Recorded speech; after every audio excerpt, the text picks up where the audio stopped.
2019च्या विधानसभा निवडणुकीच्या तयारीसाठी राष्ट्रवादी काँग्रेसकडून शिवस्वराज्य यात्रा सुरू होती। स्वर्गीय आबांचा गड समजल्या जाणाऱ्या तासगाव मतदारसंघात व्यासपीठावरून राष्ट्रवादी काँग्रेसचे प्रदेशाध्यक्ष जयंत पाटील बोलत होते।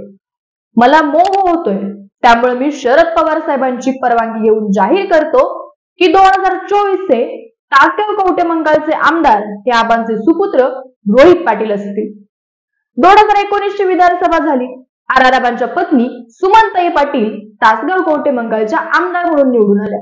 आता 2024च्या विधानसभेचे वेध लागले आणि जयंत पाटलांचं हे बोलणं पुन्हा आठवलं। कारण आहे कवठेमंकाळचा शेतकरी मेळावा आणि पवार साहेबांचं भाषण। रोहित पाटील यांच्या वाढदिवसाच्या निमित्ताने भरवलेल्या शेतकरी मेळाव्यात पवार साहेबांनी रोहित पाटलांच्या गळ्यात उमेदवारीची माळ घालत नव्या पिढीच्या हाती सत्ता देण्याचे संकेत दिले। एवढ्या कमी वयात पवार साहेबांचा पाठीवर हात असलेले रोहित पाटील आता तासगाव मधून आमदारकी लढवणार हे जवळपास निश्चित। पण रोहित पाटील नेमकं कोणत्या अजेंड्यावर ही निवडणूक लढवणार? रोहित पाटलांविरोधात मैदानात कोण शड्डू ठोकणार? या सगळ्याची सविस्तर चर्चा करणार आहोत आजच्या व्हिडिओमधून। नमस्कार मंडळी, मी वैष्णवी आणि तुम्ही पाहताय आझाद मराठी। नुकत्याच पार पडलेल्या लोकसभेच्या निवडणुकीत सांगली जिल्हा चर्चेचा विषय ठरला होता। कारण होतं माजी मुख्यमंत्री स्वर्गीय वसंतदादा पाटील यांचे नातू विशाल पाटील। विशाल पाटील यांनी सांगली लोकसभेत दिलेली अपक्ष लढत आणि मिळवलेला दणदणीत विजय। आता विधानसभेच्या पार्श्वभूमीवर रोहित पाटलांमुळे सांगली जिल्ह्यातील तासगाव कवठेमंकाळ मतदारसंघ असा चर्चेत आला आहे। आबांच्या सदैव पाठीशी राहिलेल्या साहेबांनी आता रोहित पाटलांच्या पाठीशी उभे राहा असं आवाहन जनतेला केलं आणि विधानसभेची उमेदवारी जाहीर झाल्याच्या चर्चा राजकीय वर्तुळात सुरू झाल्या। शरद पवार मुख्यमंत्री असताना सांगली दौऱ्यावर गेले होते, तेव्हा जिल्हा परिषद सदस्य असलेल्या आबांचे नेतृत्व गुण पवारांनी हेरले आणि पुढे नेहमीच ते आबांना संधी देत राहिले। त्यामुळे पवारांचं मतदारसंघावर आणि आबांच्या कुटुंबावर नेहमीच लक्ष असतं। आता शरद पवार रोहित पाटलांना देखील अशीच संधी देणार हे जवळपास निश्चित मानलं जातं। आबांच्या नंतर आमदार राहिलेल्या त्यांच्या पत्नी सुमनताई पाटील यांना जनतेने चांगलीच साथ दिली। आता अशीच साथ ते रोहित यांना देणार का याकडे राज्याचं लक्ष लागलं आहे। पण रोहित पाटील पण काय कच्चे पैलवान नाही।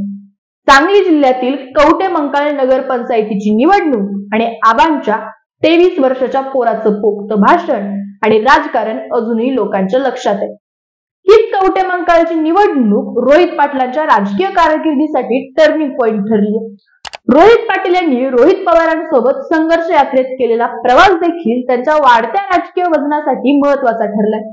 रोहित पाटील यांच्याशी बोलणं झालं असता विधानसभेच्या बाबतीत मतदारसंघातील प्रमुख कार्यकर्ते शरद पवार साहेब आणि वरिष्ठ नेते मिळून एकत्रितपणे निर्णय घेतील, पण माझी मतदारसंघासाठी काम करायची इच्छा आहे असंही ते म्हटले।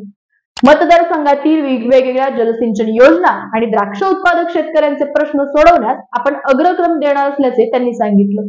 पण हा पैलवान मैदानात उतरला तर त्यांच्या विरोधात कोण शड्डू ठोकणार हे पाहणं देखील तितकंच महत्वाचं ठरणार आहे। माजी खासदार संजय काका पाटील यांचा लोकसभेत पराभव झाल्यामुळे इथली लढत ही नक्कीच रंगतदार असणार आहे असं चित्र निर्माण झालं। संजय काका पाटील यांचे चिरंजीव प्रभाकर पाटील गेल्या वर्षभर विधानसभेसाठी मतदारसंघात मशागत करताना दिसत आहेत। औपचारिकपणे कुठलीच उमेदवारी पुढे आली नसली तरी तासगाव कवठेमंकाळ मतदारसंघात विधानसभेसाठी मैदान चांगलंच तयार होते। आता आखाड्यात उतरणार नक्की कोण याकडे राज्यभरातील जनतेचं चांगलंच लक्ष असणार आहे। तर मंडळी, आपल्याला काय वाटतं या 2024च्या निवडणुकीत कोण होणार तासगाव कवठेमंकाळचा आमदार? खाली कमेंट बॉक्स मध्ये नक्की सांगा आणि अशीच माहितीपूर्ण व्हिडिओ पाहण्यासाठी आपल्या आझाद मराठी या चॅनलला लाईक, सबस्क्राईब आणि शेअर करा। धन्यवाद।